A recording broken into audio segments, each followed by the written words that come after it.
The worst day for a fundraiser, from my point of view, is when you secure a new corporate partner and you go to celebrate, and everyone else at your organization is like, ho hum.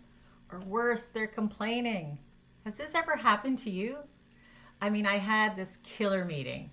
I was like, this is awesome. I met with the corporate social responsibility lead, and we'd been on the same wavelength. Things were going so great. We had ideas, we were sharing. I knew that this was going to be a game changer. It was going to be a big campaign for my organization, and we were going to invest so much money in our cause. I came back to the office and started talking about this at the coffee machine. I was excited. My face was bright, my eyes, my cheeks were red. Let's be honest, I was proud of myself. I had begun a partnership that I knew would be important for this organization. It was great. And then a program staff mentioned, they asked me who the company was. And I was like, oh, this is who it is. And she was not excited. In fact, her first comment was, we can't work with them. And then the social media lead overheard, and she was not excited either. Her comment was, they are hated in social. We are going to be embarrassed. I retreated to my office and called one of my fellow fundraisers to commiserate. Why was the rest of the team on my side? Why weren't they excited? Honestly, so many reasons. And having worked in corporate fundraising for many years since this day, I know the situation is not an isolated one. It is, however, an example of why it is so important to build understanding and support for corporate partnerships across your organization at the beginning, and why it's so critical to your success. I've learned a lot of lessons around what leads to successful corporate partnerships since then. And in this video, I am sharing my top tips for internal buy-in for corporate partnerships across your organization, so you never have to experience those reactions again. First, it's important to acknowledge that successful corporate partnerships are a team sport. You need team members on side, whether it is to deliver program impact or meet marketing expectations. So my first tip is to establish that early. Here's why. It creates trust. Your colleagues may have had previous experiences that influence what they imagine is about to happen, what corporate support looks like.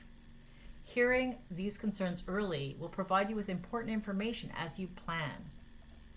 I'm sure you've all heard of disastrous corporate partnerships where there's lack of alignment, maybe where the company asks for something that's not reasonable and the staff team is overwhelmed with that request.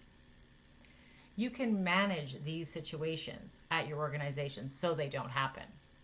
And you can talk about that early in the process to make sure that you're prepared for those possibilities. Number 2, talking about it early eliminates the risk of surprises. Your colleagues won't be caught off guard when you come to them with the opportunity, with the excitement, with the company name, with the corporate support you're looking for their help to execute. By providing them with a valuable opportunity to provide input too, your colleagues will have an opportunity to share their ideas about what they'd like to have funded.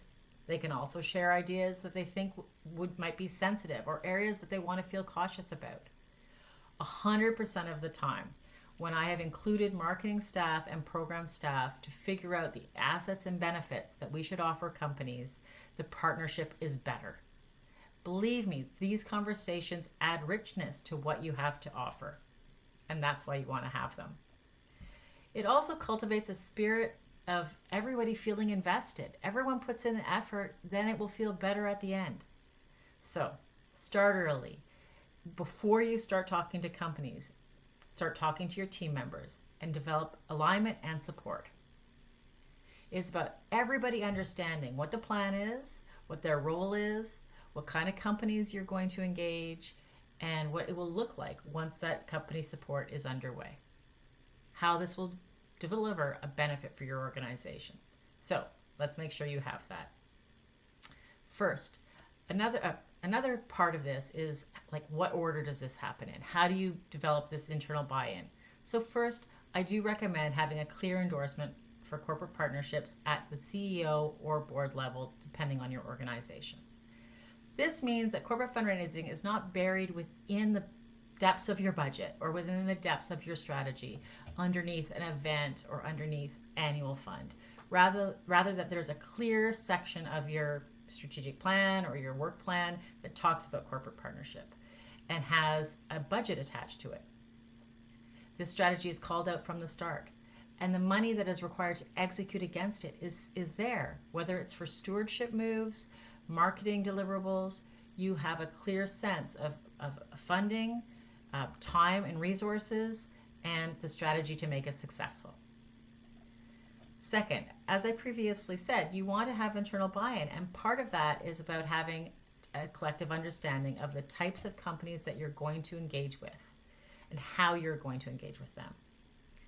I do recommend that this translates into either having guidelines that everyone's agreed to or a policy, depending on your organization.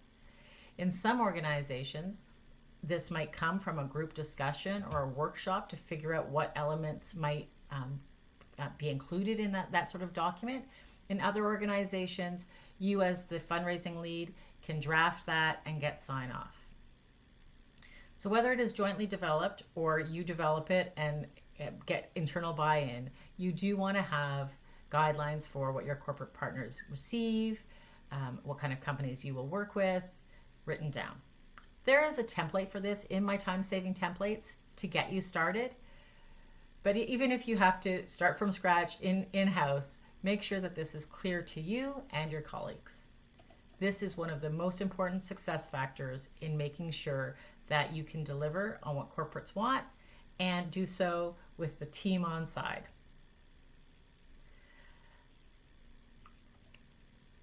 So, where do we go from here? Well, we want to make sure that we've had the one-on-one conversations, maybe some small group discussions, we've got the guidelines in place. The next thing you want to do is demystify the process. This is the meetings that you have with companies are something that are really familiar for you. You've been to a ton of them, you know what they look like. But if you're on the program team or marketing team, this may not be familiar to you. And so I do recommend to include individuals from other teams in your corporate meetings, in your meetings with your prospects. By allowing them to hear firsthand what the company representative says, ask their own questions, and provide their own input, you can really make it more clear where the partnerships come from, where the room for negotiation is, and really how wonderful those corporate representatives are. It clarifies the process and again creates more of a team environment around corporate partnership success. And if you're lucky, they build a relationship as well. That's really the ideal scenario, so that we have multiple contact points at the company. Knowing that there really is nothing worse than coming back to your office or announcing a new corporate partnership and not having everyone on side, you want to make sure this doesn't happen.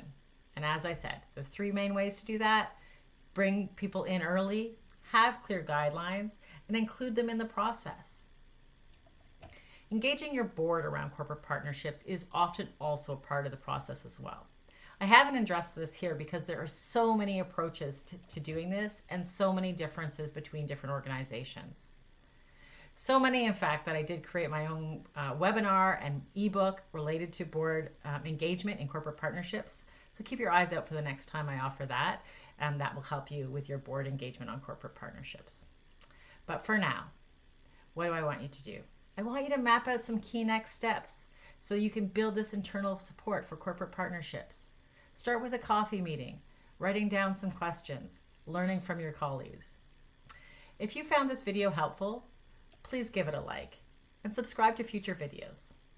I know this is the key to success for you, and following these tactics will make it better for both you and the companies that are your partners. I wish you the best of luck.